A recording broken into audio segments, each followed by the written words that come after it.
आज हम डिस्कशन करेंगे गाउस थ्योरम होता क्या है। तो आप समझेंगे गाउस थ्योरम है क्या। देखिए क्या होता है कि गाउस ने आपको क्या बताया गाउस थ्योरम। तो ये क्या होता है, किसी भी प्रकार का अगर हम क्या होता है किसी भी शेप साइज का, ये जो भी चाहे इस साइज का, चाहे आप स्फीयर कंसीडर कर लें और चाहे सिलेंड्रिकल से कंसीडर कर लें, चाहे किसी भी शेप और साइज का, अगर हम एक क्या होता है सरफेस को इमेजिन करते हैं तो गाउस ने ये बताया था कि अगर किसी भी शेप और साइज का अगर हम एक क्या हो जाता है सरफेस को इमेजिन करते हैं तो ये होता है कि उस इमेजिन सरफेस से टोटल निकलने वाला जो इलेक्ट्रिक फ्लक्स होगा, इस इमेजिन सरफेस के अंदर जो भी चार्ज प्रेजेंट होगा, उस चार्ज का इलेक्ट्रिक फ्लक्स जो होगा उस चार्ज का क्या हो जाएगा 1/ε0 टाइम्स होगा, यानी इस चार्ज का 1/ε0 टाइम्स होगा। इसका मतलब ये हो जाएगा क्या हो जाएगा 1/ε0 इंटू क्यू। कहने का मतलब ये आप ये कह सकते हैं कि अगर क्या होता है कि एक सरफेस को हम इमेजिन कर लें, चाहे वो किसी भी शेप और साइज का क्यों न हो, लेकिन क्या होता है वो इमेजिन जो करते हैं उस सरफेस के भीतर अगर कोई चार्ज है तो उस टोटल चार्ज का क्या हो जाता है, इससे जो पास करने वाली निकलने वाली जो फ्लक्स है वो क्या होगा, उस चार्ज का क्या हो जाएगा 1/ε0 टाइम्स होता है। ठीक है, तो इसी को हम क्या कहते हैं, तो ये गाउस थ्योरम आप कहते हैं। गाउस थ्योरम में क्या होता है, यानी एक इमेजिन कर लीजिए और उससे कितना आपका जो होगा फ्लक्स पास कर रहा है इस चीज़ को बताना है। लेकिन ध्यान रहे इस बात का कि इस सरफेस के अंदर जो भी चार्ज प्रेजेंट होगा, नेट चार्ज अगर Q1 Q2 Q3 मतलब तमाम पे है तो उसका क्या होगा नेट चार्ज टोटल अगर हम ले लें तो उस नेट चार्ज का क्या हो जाता है 1/ε0 टाइम्स होता है। लेकिन इसको अगर हम क्या करते हैं कि प्रूव कर सकते हैं, आप क्या कर सकते हैं इसको हम प्रूव कर सकते हैं कैसे। तो पहली बात ये कि ये दो कंडीशन में आप प्रूव कर सकते हैं। एक तो ये कि अगर सरफेस आपका स्फीयर हो तब आप प्रूव कर सकते हैं। दूसरी बात, अगर सरफेस आपका न भी स्फीयर हो, सरफेस नॉट स्फीयर, तो भी आप इसको प्रूव कर सकते हैं।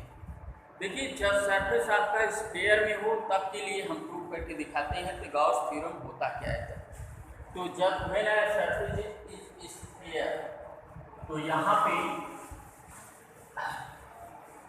तो गाउस थ्योरम जो होता क्या है, आपका गाउस थ्योरम की वैल्यू होती है यहाँ Q/ε0 होता है। इसके प्रूफ को हम देखेंगे, ये प्रूफ आपका होता है इसमें कैसे, तो हम प्रूफ समझेंगे कि ये प्रूफ आपका किस तरह से है कि यहाँ पे प्रूफ दिया जाएगा। ध्यान रखिए इनके प्रूफ के लिए हम यहाँ पे सरफेस को ऐसा कंसीडर कर रहे हैं जो स्फीयर।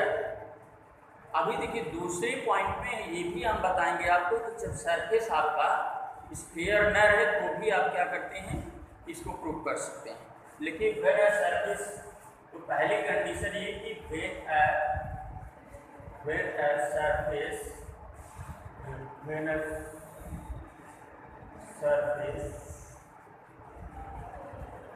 इज स्फीयर,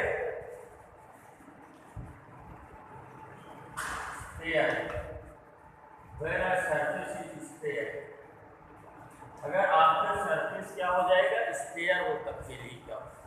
तो यहाँ पे देखिए स्फीयर कंसीडर कर लें, यहाँ पे एक सरफेस हमने यहाँ कंसीडर कर लिया, ये गॉसियन सरफेस है और इसका मान लेते हैं इसका पॉइंट है यहाँ पे +2 कूलम का चार्ज, ये यहाँ पे +2 कूलम का चार्ज, यानी जो आपका जो यहाँ पे सरफेस इमेजिन किया गया है वो क्या है, स्फीयर में। अब यहाँ पे देखिए, अगर इसी सरफेस पे अगर हम यहाँ पे एक स्मॉल एलिमेंट, अगर ये सरफेस या फिर एक छोटा सा स्मॉल एलिमेंट कंसीडर करेंगे तो ये ds होगा, ये देखिए ये ds होगा। और इसको अगर हम इस पॉइंट पे अगर हम मिला दें, यहाँ पे इस पॉइंट पे अगर हम मिला दें तो आप ये कहेंगे कि इस पॉइंट से ये यहाँ तक की जो डिस्टेंस है वो r कंसीडर कर लें। कितना कंसीडर कर लें, स्मॉल r। यहाँ से देखो यहाँ पॉइंट P है और इस पर क्या होगा, एक एरिया पूरा पहले यस लिया गया। इस स्फीयर की एरिया क्या मान लेते हैं, सरफेस एरिया यस है, और इस पर सेंटर पे पॉइंट O है, तो स्मॉल r पे एक पॉइंट P है। इस पर स्मॉल जो है, स्मॉल एलिमेंट इसका जो है, यानी इस पर अल्पांश एरिया आपकी जो है वो क्या है, ds है। तो अगर ये स्मॉल एलिमेंट आपका ds है, स्मॉल एलिमेंट यहाँ पे ds कंसीडर किया गया, तो +2 कूलम्ब चार्ज के कारण यहाँ पे देखिए इस पॉइंट पे इलेक्ट्रिक फील्ड प्रोड्यूस होगा, और उसका डायरेक्शन ये मान लेते हैं E वेक्टर इधर है। तो अगर इसका हम ds वेक्टर देखें तो क्या होगा, अगर बाई मान लो कि ऐसे तो ये परपेंडिकुलर होता है, बाई तो इसके साथ अगर ये एंगल बना लिया ds वेक्टर और एंगल थीटा बनाएगा, तो इस छोटे से स्मॉल एलिमेंट से हमने बताया है कि क्या पास करेगा, इलेक्ट्रिक फ्लक्स पास करेगा।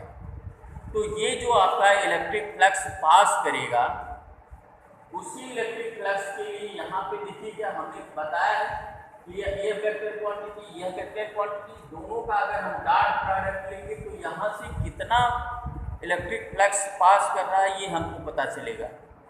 तो यहाँ पे क्या होगा, आप कह सकते हैं कि ये हो जाएगा d फाई इक्वल टू, आप लिख सकते हैं कितना हो जाएगा, E वेक्टर डॉट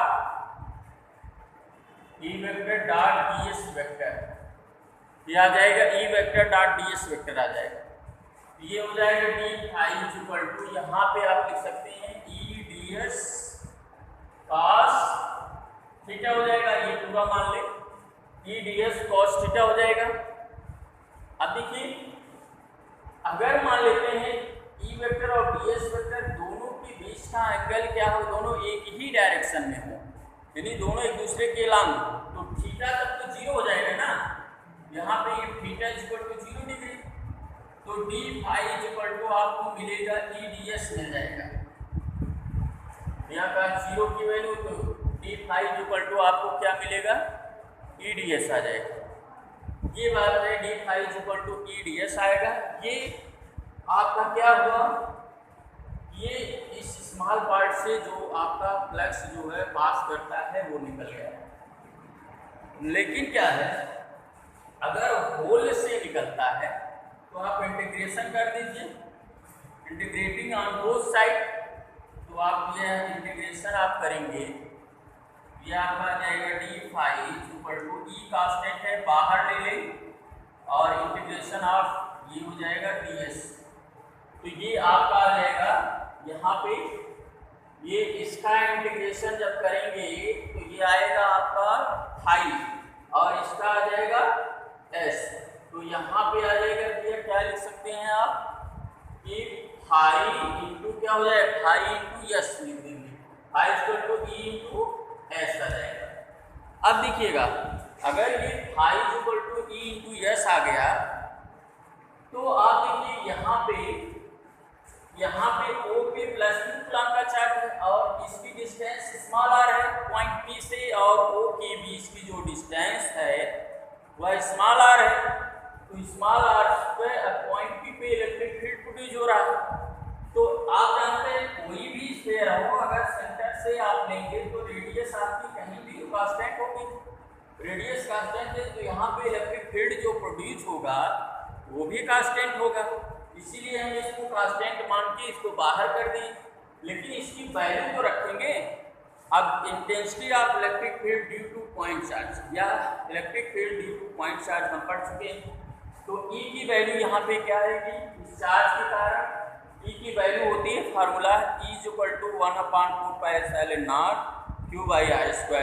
वही वही वैल्यू यहाँ पे रख दी तो आएगा क्या, I is equal to E की value 1/4πε0 Q by R square आ गया, ये वैल्यू आ जाएगी 1/4πε0 Q by R square into S. S क्या है भैया, स्फीयर है, स्फीयर की एरिया का क्या फार्मूला होता है, यस इज इक्वल टू होता क्या है, यहाँ पे देखो एस इज इक्वल टू होता है 4πr², और यहाँ ई की वैल्यू हमने रखा क्या 1/4πε0 Q by R square Newton का गुणांक। ये intensity of electric field due to point charge, क्योंकि वो पॉइंट पे +q कूलम का चार्ज रखा गया है और इसकी जो डिस्टेंस है ये रखा गया है। तो यहाँ पे वैल्यू रखेगी, ये आ जाएगी एस की वैल्यू 4πr², ठीक है। तो 4π से 4π कैंसिल कर दीजिए, r² से r² कैंसिल कर दीजिए, तो फाई इक्वल टू क्या है q/ε0, ये प्रूफ हो गया है कि नहीं।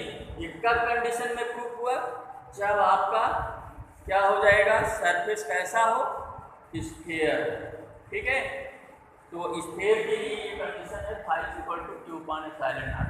कहने का मतलब ये शो कर रहा है कि कोई भी क्लोज किसी भी शेप और साइज का, यहाँ पे तो स्फीयर लिया गया है, किसी भी शेप और साइज का अगर क्या होता है कि एक सरफेस इमेज करते हैं, उससे पास करने वाला टोटल फ्लक्स जो होता है उस क्लोज सरफेस के भीतर प्रेजेंट यानी उपस्थित चार्ज का क्या होता है, नेट चार्ज का 1/ε0 टाइम्स होता है। तो यही इनका स्टेटमेंट था और उसको हमने प्रूव करके आपको दिखाया कि फाई इक्वल टू q/ε0 हुआ, ठीक है। Okay, thanks.